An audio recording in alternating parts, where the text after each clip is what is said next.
days at the stick. From who's got it better than us to brick by brick. It's always the 49ers way, from off-season to game day. Yeah, we talk back. It's the 49ers Cutback.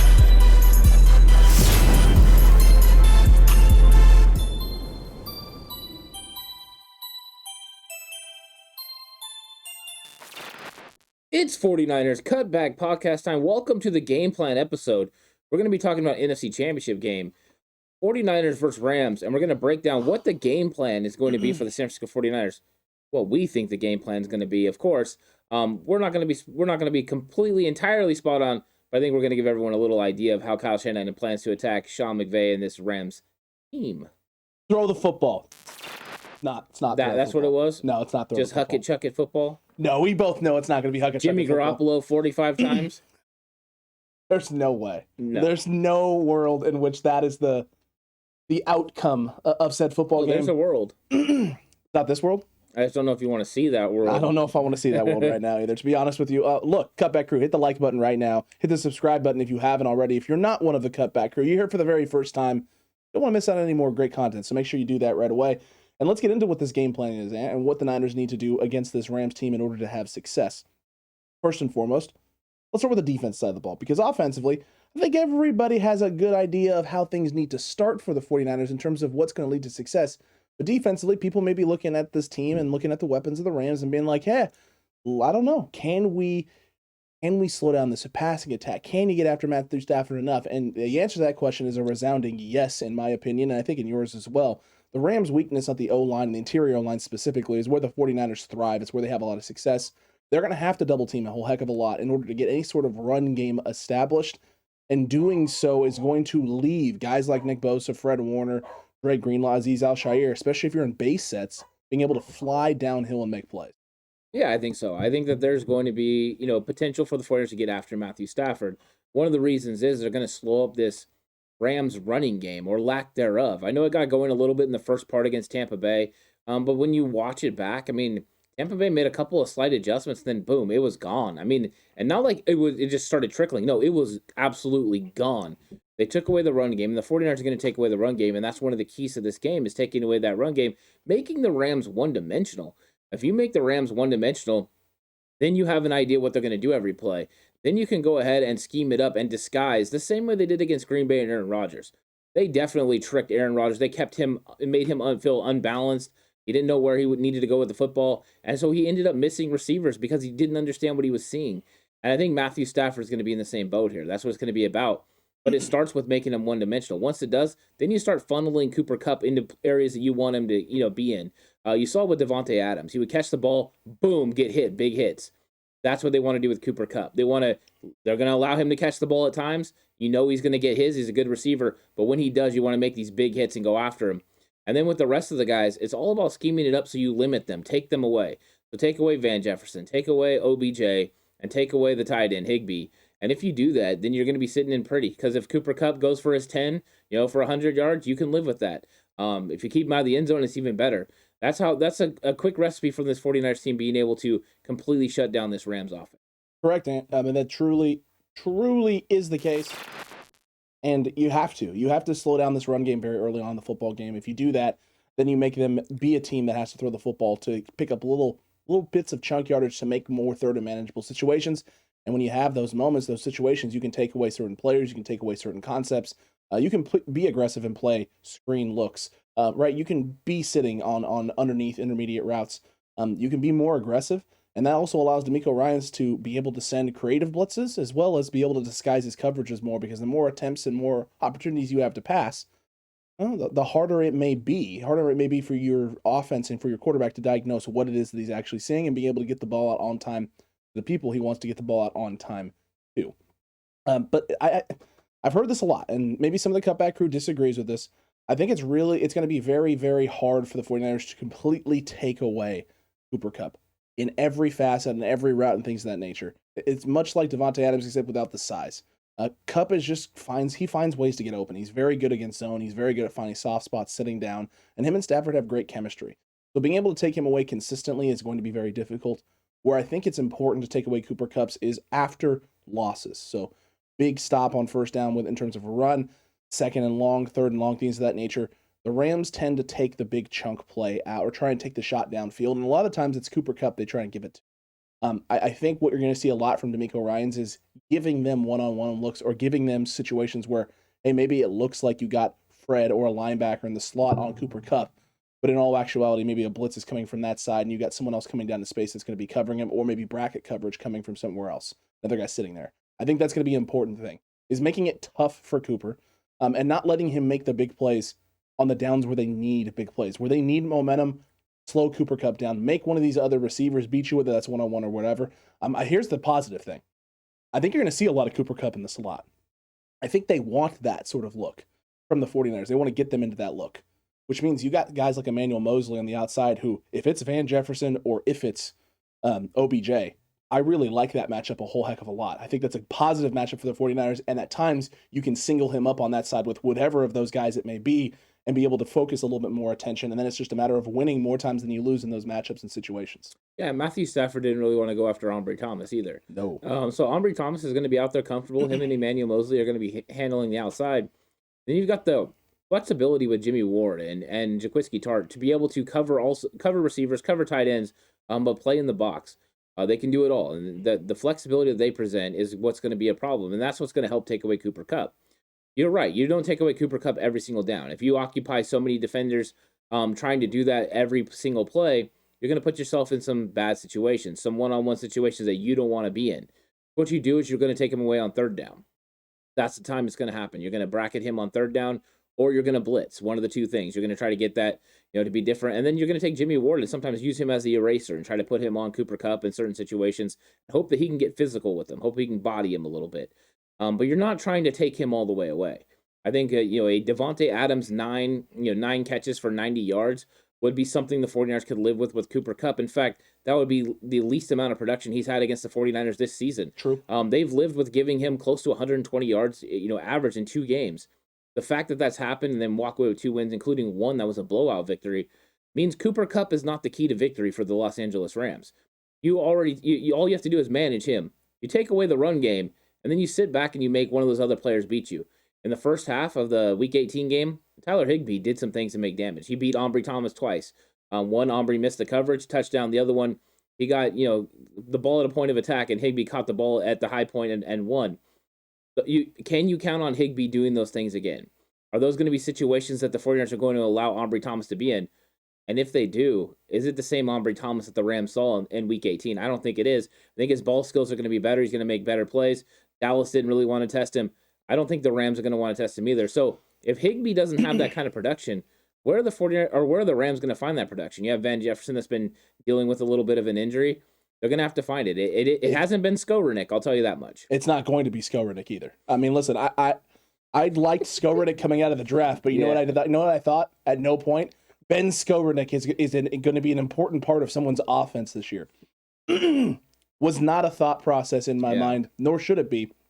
And look, that's a big storyline that people need to actually keep an eye on, is what is going on with Van Jefferson at that knee.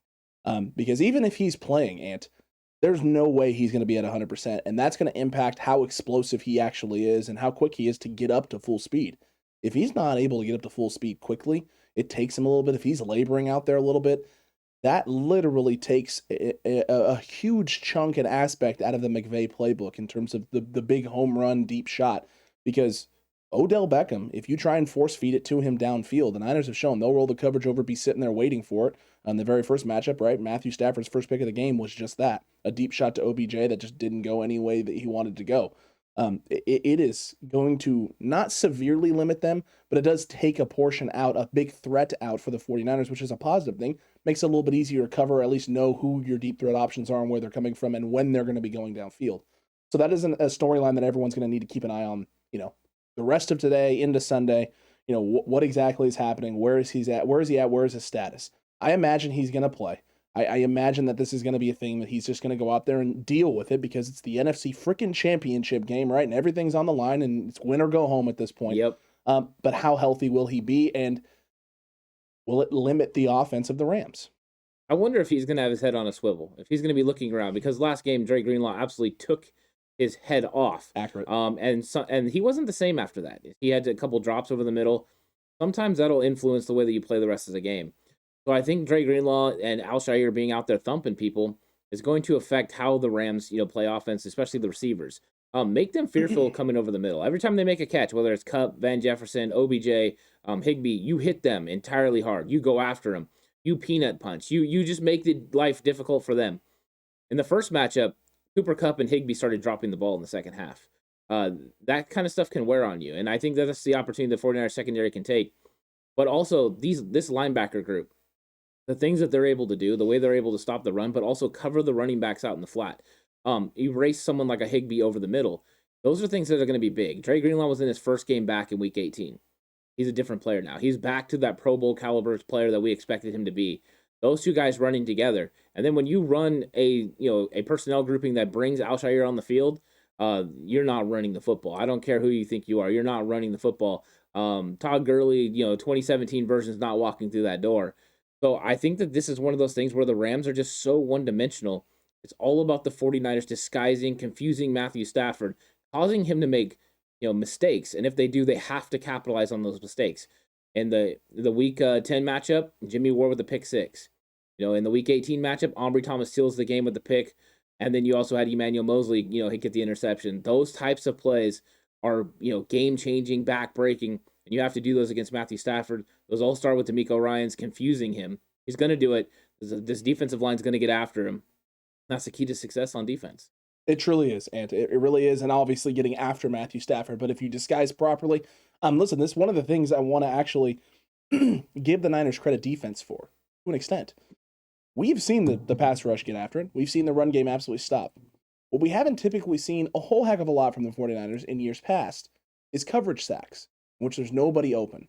Against Green Bay, there was a hefty amount of opportunities for coverage sacks. Situations where Rodgers just got rid of the football or just threw it into the ground because he didn't have anybody there because there was nobody open and the pass rush was closing in on him. I love seeing that. Shows how number one, how well the pass rush is doing with just 4, which is crazy to think even when teams are max protecting. But number 2, how dialed in the secondary and the linebacking core is with scheme, idea, philosophy, what your opponent's going to be doing, what they like to do in certain downs and distances situations, and then D'Amico calling the right thing, getting them into the right look, right disguise, whatever it is, that's forcing these guys basically to run routes into other people and just be not available, not open, and a quarterback feeling like, I can't get anything going. That was something that I saw last week that I was like, if you can do that consistently, whether it's this week, upcoming week against the Rams, and if you get past the Rams, then whoever else is coming up after that, that takes the pass rush and actually pulls a little bit of pressure off. Because you know what? You don't always have to get home in 2.5, 3 seconds. You can get there sometimes in 4 if we're going to cover great. That's a dynamic and an aspect that I don't think we've really seen from this 49ers defense in years past. Yeah, it's shocking, right? Number 27, Dante Johnson, was out there playing.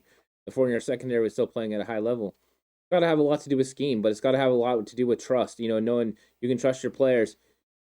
Looking back on that game, without the 75-yard pass to Aaron Jones, which is a breakdown in coverage, Aaron Rodgers threw for 120 yards in that game. That's kind of ridiculous to think about. Jimmy Garoppolo threw for more yards. Yeah. In theory. Yeah, the 49ers played a very good game on defense.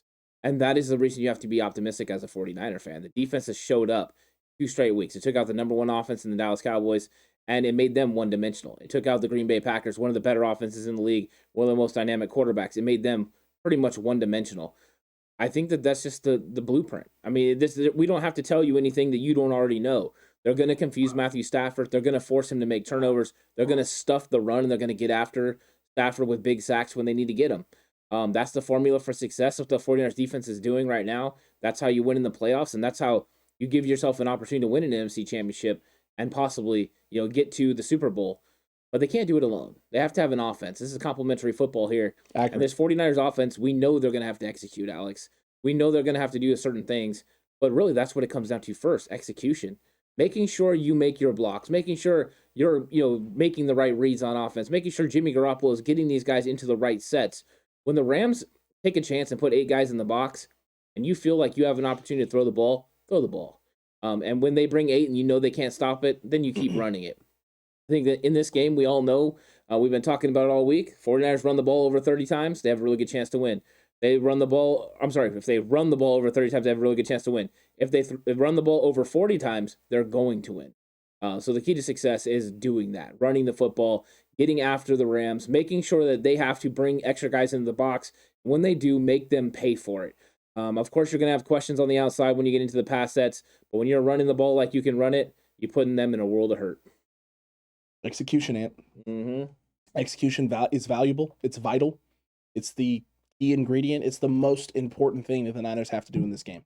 And it has to happen on the defense side of the ball, but it needs to happen on offense. And you can look at execution in a lot of ways, right? Like you just talked about with Garoppolo, getting them in and out of the right place, canning whatever plays he needs to can, killing whatever plays he needs to kill, Oscaring when the opportunity presents itself to Oscar. But it also comes down to trusting your team to execute. In the NFC Championship game in 2019, we heard Kyle Shanahan, well, not Kyle Shanahan, we heard a lot of people talking about how Jimmy Garoppolo only threw the ball 9 times because Kyle Shanahan doesn't trust Jimmy Garoppolo. Going to make that error. He's going to, well, felt like it at the time that maybe there was something to it, but it was what it was. And since then, all Kyle has done is put his faith in Jimmy. Green Bay game's on the line. You need to go down the field and drive the ball and score. You put the ball in Jimmy Garoppolo's hand and let him sling it to get you down the field in order the points on the board that you needed to win. Now, some people go, well, at the end of the game, they ran it with Debo. Yes, because he's your best player with the ball in his hand. So why wouldn't you put the ball into his hands in those scenarios and situations?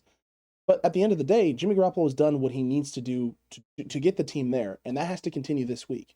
That doesn't mean Jimmy goes out and needs to sling it 30 times. Doesn't mean Jimmy needs to go out there and you only have him throw 9 times.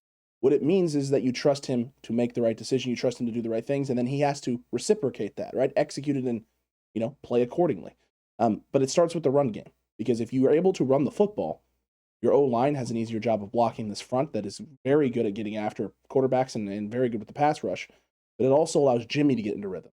Because if Jimmy early in this game is having to complete on 2nd and 7s for 3 or 4 yards and just take the rhythm throw early in the game, then Jimmy is going to get into rhythm. And once Jimmy's in rhythm and the offense is in rhythm, then the chunk plays start happening. And once the chunk plays start happening, that's where you score points.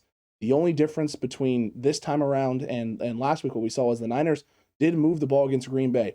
But once you found that rhythm and they got those chunk plays, they started making little mistakes, shooting themselves in the foot, holding calls, illegal formation, stuff like that. Stuff that just cannot happen in this game, in this moment. I think truly, we're not going to see any sort of silly penalties this week. I don't think you're going to get any silly holding calls, silly face mask calls. Elijah Mitchell, giving the guy a nice stiff arm as he's running out of bounds. Illegal formations, we haven't seen that call for the Niners, I think maybe 1 or 2 other times all season. I don't expect those types of things to set them back this week. Yeah, it was a little confusion on that illegal formation. And Brandon Ayuk thought he was supposed to be on the other side. They told him, no, you're supposed to be here. And then he just doesn't get up far enough on the ball, and he leaves Trent Williams uncovered. That was unfortunate. And those penalties go a long ways. But you're right. I think they're going to be more comfortable in the situation. It's not going to be frigid temperatures where you're having to worry about the cold and worry about everything else. Psychologically, that definitely plays a part. It's going to be 70. It's going to be nice. So I don't think they're going to have to worry about those type of elements. Feels great, baby. Yeah, it does feel great. And this run is going to come out there and be diverse. You're going to see a bunch of different areas, and the way they're going to be able to handle this run game is going to be fun, because I think they're going to throw everything at them. They're not going to hold anything back. They're going to run all the different run plays that they like to run, the outside zone, the inside zone. They're going to run the gap scheme. You'll probably see some old school power O. You're going to see the crack toss. They're just going to run it all. They're going to keep these guys off balance, and that's what you have to do against the Rams. The Rams are one of those teams that, hey, if they're able to get after you on 3rd and 8, 3rd and 9, it's not a good situation for you. Green Bay already proved that last week, right? That's not good for Tom Compton.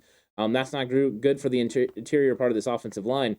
But if it's 3rd and 3 and Jimmy Garoppolo can get rid of the ball really quickly, that's good for you. Those are good situations. And Jimmy did that consistently, in week 18 in the second half. He's like, hey, I need to convert on 3rd down. Boom, there you go. But the key part of what was in that second half was the Niners barely even got to 3rd down. Deebo Samuel and Elijah Mitchell were hitting off 7-8 yards on the first play of the drive, or first play of the series, and boom, hit first down, boom, first down, boom. It was just nice, and I think if they can do that in this game, that's when they're really going to get the momentum going, and that's when the Rams get on their heels. They try to make something happen. They try to force something. We know Raheem Morris will blitz a lot, and then that's when he catches himself in the wrong situation. But I think the 49ers can get after him in a big way, and I think it's going to come down to a very eclectic style of running this week. Ooh, I like that, Anthony. Word of the day right there for the Cutback crew. If you know what that means, drop it in the comment section down below right now. And if you do, I don't know. Maybe I'll buy you a t-shirt from 49erscutbackshop.com. Wow, look at that. But it has to be, see, it's already done. If you didn't put it in by now, it doesn't count. You had to know like right away and like put it in. If you didn't, shame. Truly is a shame. Because we don't want people using the Googles and to look up the word and then type it into the comment section. But look, it's fine because you're right. The Niners are going to throw the kitchen sink at this. You're going to get every single run possibility that Kyle Shanahan has come up with is on the table this week. Jet sweeps on the table. Reverses on the table. Gap scheme like you talked about on the table. Inside zone splits on the table. Outside zone sweeps. Crack tosses. Doesn't matter. All of it is on the table.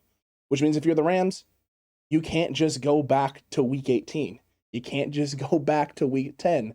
You got to go back through all of it. You got to make sure that you're ready for all of it, understand responsibilities for all of it, where you're supposed to be, where are we in our run fits when we see this look? Because if you don't, and you get too aggressive, like Raheem Morris tends to do, and you come with a run blitz a direction, and you ends up going the other way, and you're not able to get into the backfield and bring the guy down, we're talking about a potential bust where you could start seeing some big runs for the 49ers and big chunk plays coming from that run game. But even if he brings the run fits, as long as everyone's accounted for, you know the run blitz is coming and where it is, you can adjust. You can make your calls at the line, get your guys in the right spot, and be A-okay. It'll be fine. This is going to be an interesting week. It's going to be an interesting game plan. It's going to be very intriguing to see if the Niners come out early, knowing what you're going to see with the 5 down linemen, 2 linebackers in the box, and with over-the-top safety help, 2 safeties over the top, 1 guy creeping down, showing that he's going to come help if it's run, but get back if it's pass. What are you going to do if you're Kyle Shanahan? How do you want to start this game off? What is the opening script going to look like? Because we've said it some games. There's been some games where we're like, hey, the Niners need to come out and pass. You got to pass, soften these teams up, yada, yada, yada. Some games we come out, I don't know about this run defense. Let's just run right at them. Even though they're going to load the box up, we still got to run, The Texans are one of those, right, where we kind of had an idea. They're going to load it up, but it's just run to the back, run to the weak side. It's really terrible over there. Niners did and had a lot of success. Do you foresee this being a game where the Niners are going to come out with a run? A toss, for example. It's just something we've seen the Niners do a lot on the opening play of the script. A toss play, or is this a week where you could see Kyle Shanahan maybe go a little play action sort of look and try and take a shot downfield, or just have some sort of rhythm play for Jimmy Garoppolo early to get him settled in, get the offense feeling like, hey, we already got these guys on their heels? I think that, it would make sense for them to go play action on the first. The Rams, they're fired up. They're going to want to stop this run game. They feel like, the 49ers have said they're the bullies. So you would think this would line it up for play action. But then again, if I think it's going to be play action, the Rams might think it's going to be play action, True. right? So it's one of those things where Kyle Shanahan could run the football. I think either way, you're going to get something that is more traditional this 49ers offense. You're either going to get that play action or you're going to get, the handoff kind of up the middle. I don't know if we'll get a crack or a toss on the first play. We'll see how they scheme it up. I almost wish, and I don't think they will, but I almost wish they would put Trent Williams in the backfield like they did before on the very first play and run him in motion and then run the other way. I just think that the Rams would sell out thinking, they're going to run behind Trent. They're going to run behind Trent. It's that toss crack, but with Trent Williams instead of Kyle Juszczyk. Yeah, I think that they would run for it. The only problem is you have to have Trent Williams out for the next play, so you don't really want that. True. But yeah, I think that the 49ers are going to get after him in the run game early. I think that the Rams have to prove that they can stop it. I don't think Kyle wants to get into a 3rd and long early in this game, but he's hoping the run game can be efficient because we know if the 49ers get this run game going, they'll go on a 15, 16, 17 play drive. And if they do, you're going to completely demoralize that Rams offense. A Rams offense that could not stop you in the second half of week 18, could not stop you in week 10. I think it just puts that all in that mindset. And you want to run the ball 30 times. That's the number you want to get to. You want to run the ball 40 times to win the football game. You're going to see a mixture of Elijah Mitchell and Deebo Samuel. And I think you're going to see a lot of creative plays. This is when you're going to pull it all out. They've been preparing for this. Yeah, they know their opponent really well. And I think that there's some ways that they can attack, some ways they haven't even attacked yet. I think the way that Floyd and Von Miller play so far outside and the way the linebackers are so far inside, they can definitely kick those guys out and run off tackle inside. 100%. They can make a living in there. You have to be able to seal Aaron Donald and kick him down, but that could be a good situation where you could double and press up. You could even bring George Kittle in to come help before he goes up the hole. There's lots of things you can do and lots of creative ways to handle it, but I think there's a bubble in the defense there. And I think the 49ers have been waiting to attack it, and this could be the time they do it. I agree with you on that. The way that they attack, how wide they've been playing. I mean, they run both sides. It's like a 5-down lineman wide 9, and it's insane sometimes what we're seeing on film from this Rams team. So there are different areas that they can attack, and I think Kyle Shanahan is, well, as creative as he is, he has kept some things to himself, ideas that he's had for this moment. In case you saw him again, in case you saw him one more time, we can try and utilize this right here. Now, are the Rams going to be prepared for whatever Kyle may throw? I think they will. The question is how well schemed is it? That I don't know. And the problem is this. When you have the front that the Rams have, and the way that they play it, with some of the speed guys they have, but not necessarily the physicality and the big bodies. And you have the weak linebacker play that they have, and kind of, I mean, if we're being honest, I think this is an unfair statement. Finesse secondary in terms of coming up and playing the run. Not finesse in terms of how they play out in space, because I've seen Jalen Ramsey play. And not Jalen Ramsey. Jalen Ramsey's physical. He's willing to be physical. Even though it doesn't work out against Debo sometimes, he's willing tackler. Correct. I agree with you on that. Yeah. But I would say that they don't have the best necessarily run fits. I can agree with that. So because of that, Kyle has to be licking his chops. I know Debo's for sure licking his chops.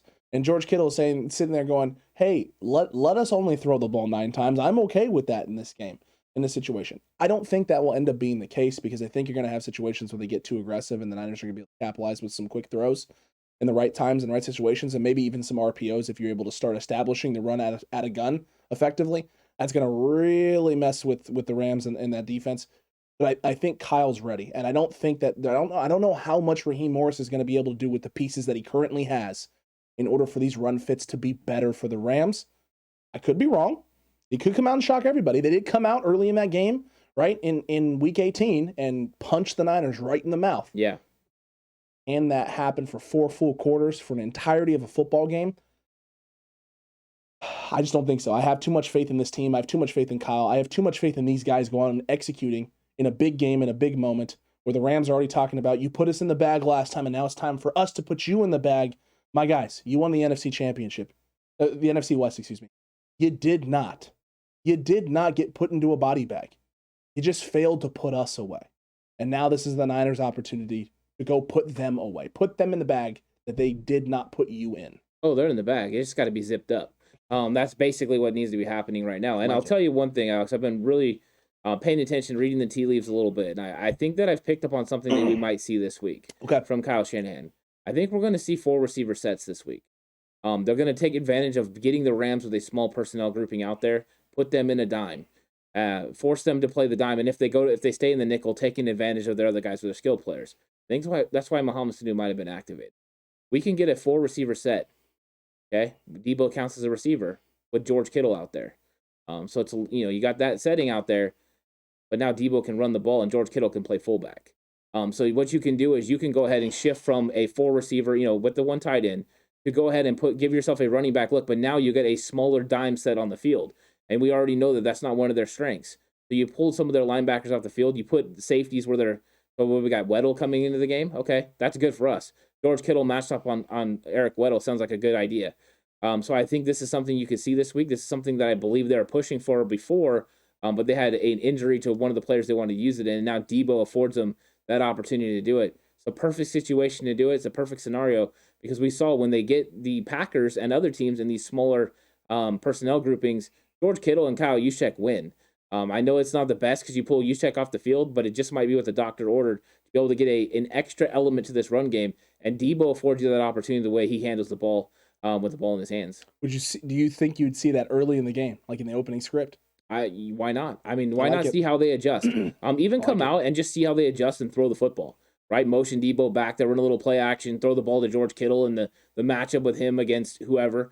If they're going to stay in the nickel, you can throw the football. They go to the dime, you run the football, and you're going to know by their personnel setting by who they put out there right then. It puts a little bit of pressure on your offensive line, of course. But the thing is, right, if you got Mohamed Sanu, good blocker. Juwan Jennings, good blocker. Ayuk's proven that he can block. Absolutely. So now George Kittle, you know what he can do in all the dynamic things. He played fullback back when Kyle Juszczyk was out in 2019 for a while. So these guys are ready for this. This could be the perfect situation to bring it out. I won't be shocked if we don't see it. Well, hey there. Look at that cutback crew. A little sneak peek at maybe something you're going to see in the game that you haven't seen before. 4 wide receiver sets with Deebo Samuel playing running back, motioning in and out of the backfield. I want to see it, Ant. I want to see it. I want to see it on the opening drive. I would love to see that be one of the first 3 plays in the script for Kyle Shanahan, because you're right. I think being able to see how the Rams respond to that, what is their thought process if they see that? Is it to call a timeout and be like, what is happening here? Is it to run their dime package out? Is it to keep their nickel package on the field? And then how do you adjust from there? Because if the Niners have success early with whatever package you're throwing out there, the Rams are obviously going to do something different. What is the adjustment? And then Kyle's able to play off of that as well. It's going to be very interesting. But Cutback crew, let us know what you think the game plan will be. Are we dead wrong? It's not about running the football. It's not 4 wide receiver sets. It's smash mouth. We're loading up multiple tight end sets, something we haven't seen from the Niners in quite some time. They're going to do that this week because they're just going to out-try and bully these guys, a bully ball in full effect. That's what we're going to see this week. Or is it something else entirely? We want to hear from you, so comment down below right now. And then after you're done commenting, like the video, subscribe if you have not already. And if you want additional content, head on over to Patreon, like our GOAT tier members over here, and join the party because we had an incredible episode of Big Yikes, Ant, in which Noodles struck back yet again. Yeah, exactly. It was a great episode. If you like laughing and you like laughing at some funny 49er takes, hop over to Patreon, sign up. It only takes $7. And you can do that. And I know Philip just joined over there not too long ago. True. So thank you, Philip, for doing that. And I think that, bully ball is an attitude, Alex. It doesn't come from what formation you run or what attitude you have. Oh. Or what formation you run or what personnel grouping you have. Oh, really? It's an attitude. Oh. So it doesn't matter if you have 4 wide receivers, 5 wide receivers. When Deebo gets out there, there's an attitude to it. And I think Elijah Mitchell's going to prove himself as well. These 49ers are going to show up in the biggest moment. I'm excited for this game. I think the Rams are a very good team. I think extremely good. They're going to be very tough. I think they have some weaknesses, though.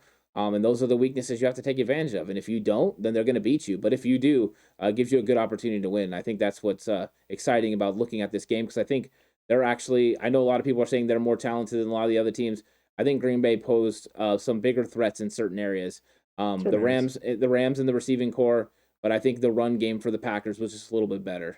Significantly better. Yeah. I would go with significantly better at this point. I've seen a lot more from Aaron Jones and Dillon than I have from Akers and Darrell Henderson. And look, they've had moments where they've run the ball well. If they're able to find that again, this game is going to be a whole heck of a lot closer than we all would like it to be. But if they don't, it makes them one-dimensional. The Niners are going to have an advantage. We'll see. We'll see what happens. I have faith in this team. You have faith in this team. The Cutback crew has faith in this team, and the faithful Ant, it's in the name. They obviously have faith in their football team. Let's get this thing done on Sunday. Let's get this NFC Championship. Let's bring it home, the Levi Stadium, and then let's get ready to head right back to SoFi for a Super Bowl. That's what we're looking forward to. That's what we want to be talking about, Ant. That's right. That's what we want for this reaction show. And speaking of reaction shows, we'll see you post-game of the NFC Championship game to discuss everything San Francisco 49ers versus the Rams. And until that time, stay safe. Remember, the right way is always the 49ers way. George Ellis.